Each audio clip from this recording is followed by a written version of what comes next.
Okay, welcome Ryan Edwards, MajorWager.com, coming to you on Monday, June 3rd, to put a wrap on last night's game 2 of the NBA Finals and to look forward to the rest of the series. So Toronto comes out really strong last night. They ended up closing and obviously went into game 2 up 1-0 in the series. The updated series price was Golden State minus 150 with Golden State. Golden State minus 150, Toronto in the plus 130 at most spots, maybe plus 125 some other spots. So Toronto closes last night -2 at most spots, maybe 2.5 at a few shops, and 213.5 with the total, which was very huge.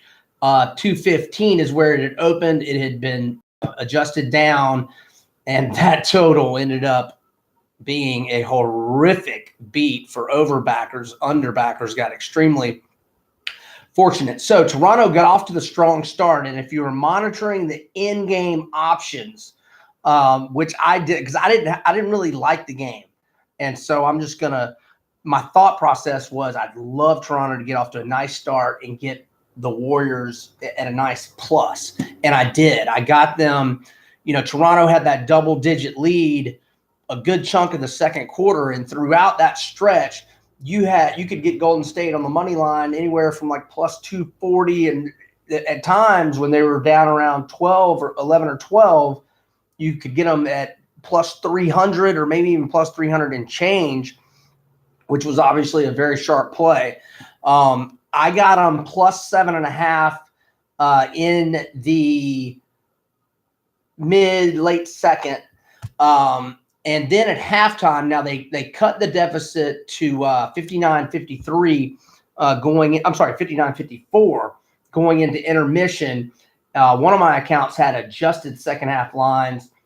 Golden State was -7.5 at plus 250 odds obviously for the second half. So they were trailing by 5, -7.5, so -2.5 for the game adjusted, but at a plus 250 return. I took that. I also took a -4 at a plus 165, which was adjusted to +1 for the game, but at a plus 165, which I missed the bet. The best value should have got on the Warriors money line plus 250 or even better there in the first half. But I felt good the way they had played later in the second quarter. And then obviously Golden State comes out with a crazy 18-0 run to start the second half. Now Toronto, fought back, made it interesting, but Golden State hangs on. They win by 5, but they went more than 5 minutes without scoring. They were up 106-94 with 5:40 left and did not score until it was 106-104, and Andre Iguodala did his best Ali Farokhmadesh impersonation. If you're not following me there, Northern Iowa against Kansas, round of 32, about a decade ago. Has it been that long? Anyhow, it wasn't nearly that. I mean, when Farokhmadesh did it, there was like 35 seconds left in the game. It was like there's more than 30 seconds left in the game, but the shot clock was like, this was before they changed the shot clock in college, obviously. And he took a shot way early in the shot clock, up 1. Okay, it wasn't to that extent shot clock wise, but there was a good, I think when Iguodala launched it, I want to say there was maybe 6 seconds left on the shot clock and like 8.5, 9 for the game. So it was a little early, as Jeff Van Gundy pointed out. But they were giving it to him, and I was definitely saying, got to shoot it. Maybe since there was nobody around him, maybe hold it. But, if you think about that jumper too long, you're not going to make it. So, if I was coaching Golden State, Steve Kerr, I would have been like, maybe hold it for a minute, but then he might not have made it, and who knows.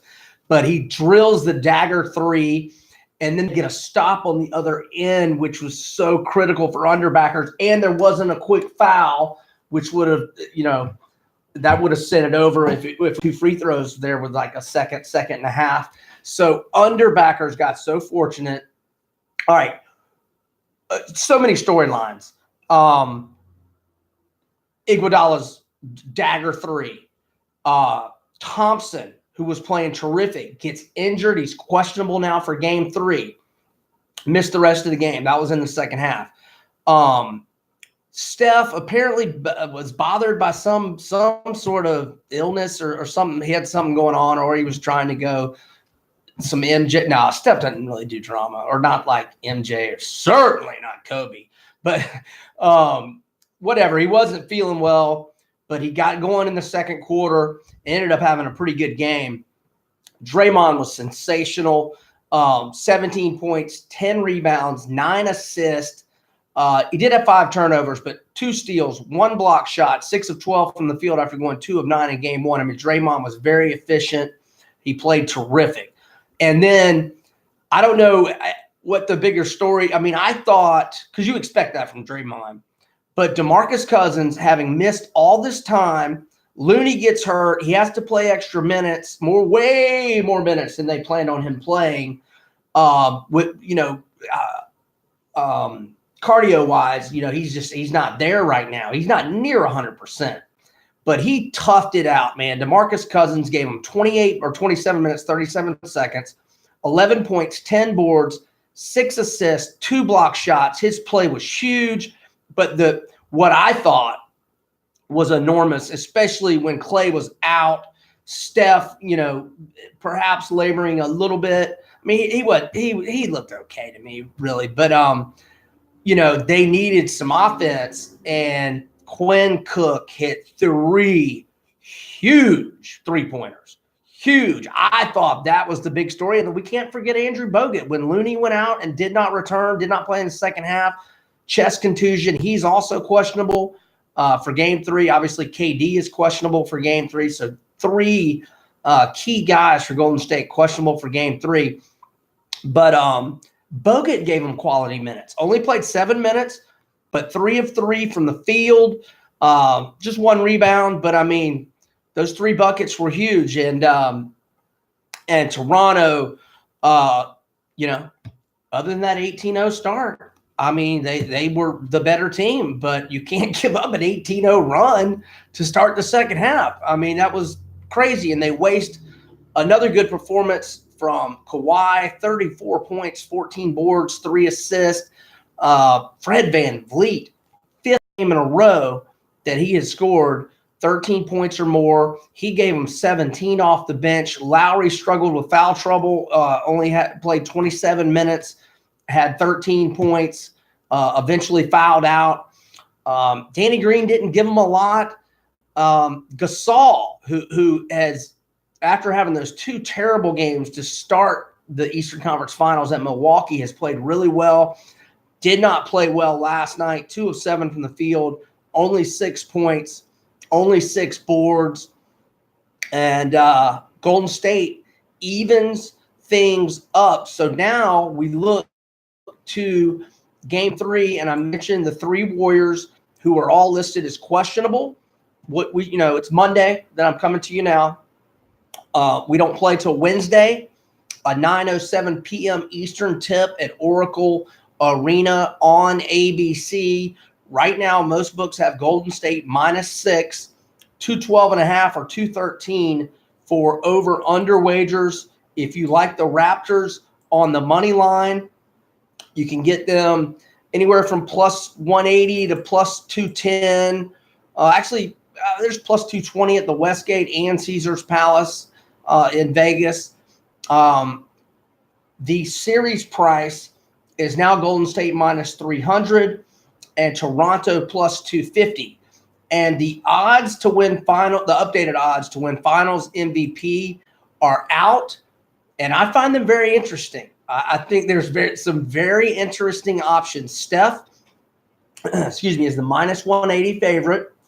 Kawhi is at plus 275, 25 cents more value than Toronto on the series price. So if you like Toronto to win the series, I would just bet Kawhi to win MVP, because if they win the series,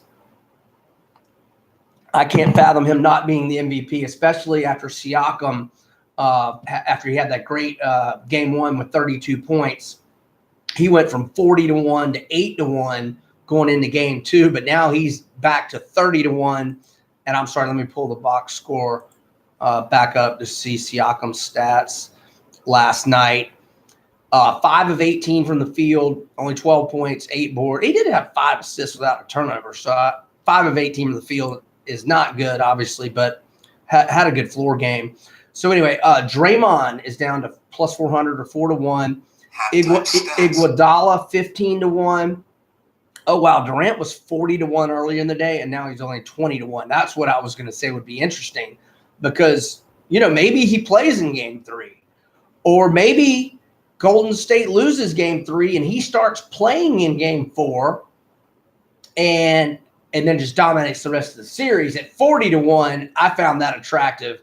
That was 40-1 a couple hours ago. Now it's down to 20-1. I'm looking at sportsbook.ag. Clay is 20-1. Siakam 30-1. Van Vliet 75-1. Lowry 75-1.